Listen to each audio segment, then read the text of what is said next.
Anong balita mga pare ko Kung sakaling magkaletse-letse na ang Milwaukee Bucks sa paparating na season na ito. Malaki kasi ang ginawa ditong kamalian ng Milwaukee Bucks dahil dito sa pagkuha kay Damian Lillard sa pagpapakawala nila kay Jrue Holiday. Oo mga pare ko mas maganda kasing pakinggan na nakuha nila dito si Damian Lillard dahil nga rin yan sa pagiging all-star niya dito sa NBA kumpara nga dito kay Jrue Holiday. Pero ibang iba talaga ang naibibigay dito na depensa ni Jrue Holiday. Noon pa ito kahit nung nasa Milwaukee Bucks at lalo na nung nailipat siya dito papunta sa Boston Celtics at naging credit naman ito para nga makuha ang kanyang pangalawang kampyonato. Dahil nga nung unang kampyonato niya sa Milwaukee Bucks ay malaki talaga ang naibibigay niya dito. Yan ay sa mga lumipas na taon. Oo, offensive firepower itong si Damian Lillard. Pero wala naman siyang naibibigay dito ng magandang depensa. At isa pa dito, kulang-kulang pa nga ang mga koneksyon nila sa isa't isa. Wala nang iba kundi yan si Giannis Antetokounmpo. Dahil sa ngayon ay wala pang gaano silang chemistry na naiipon. Magaling sila dito sa pagsasarili. Pero yun nga ang problema ay hindi nagwo-work out ang kanilang mga chemistry. Yan ay sa kanilang isa't isa. Ni Damian Lillard at Giannis Antetokounmpo. Hindi na rin ako nabigla sa balitang ito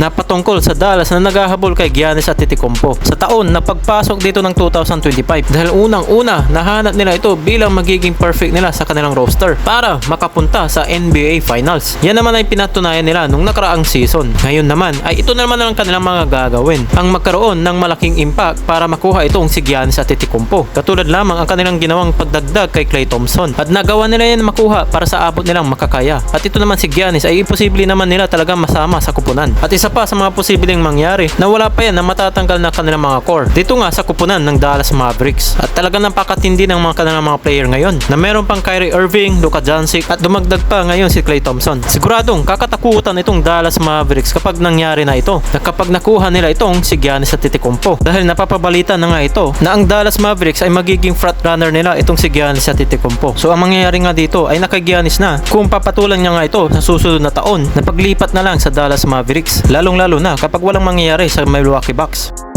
Samantalang naman, dadako naman tayo sa susunod na papag-usapan. Ano kayang ginawa dito ng Los Angeles Lakers? Pinakawalan kasi nila dito ang isang kanilang mga shooter. Dahil yan mga pare ko na meron nga itong 42% 3-point percentage na bagay nga itong kailangan para mapatas nila ang kanilang mga outside shooting. Pero bago kayo magtaka o kaya naman mag-react ng hindi maganda, ay meron naman ata silang magandang dahilan dyan. Nung mga nakarang araw nga lang ay meron na nga silang kinuhang bagong sentro ng Los Angeles Lakers dahil nga may mga injury nga sila dito ngayon sa kanilang mga big man. At yan nga si Christian Coloco, ang 24 anyos na defensive big na high potential dahil nga may tira nga ito sa labas. Meron itong mid-range jumper at mabilis din itong kumilos. Meron naman mga Laker fans na natuwa sa pagkakakuha dito kay Christian Coloco. Pero marami naman yata ang hindi nagustuhan ang paglaglag ng Los Angeles Lakers sa kanilang undrafted na rookie na si Blake Hinson. Ang 6'8 foot na si Hinson ay tumitira dito ng 42.1% sa 7.9 3-point attempts sa final season niya sa Pittsburgh Banders at nagpakita ng magandang potential niya sa paglalaro sa Lakers sa Summer League. Tumikada kasi ito si Hinson ng team high ng 25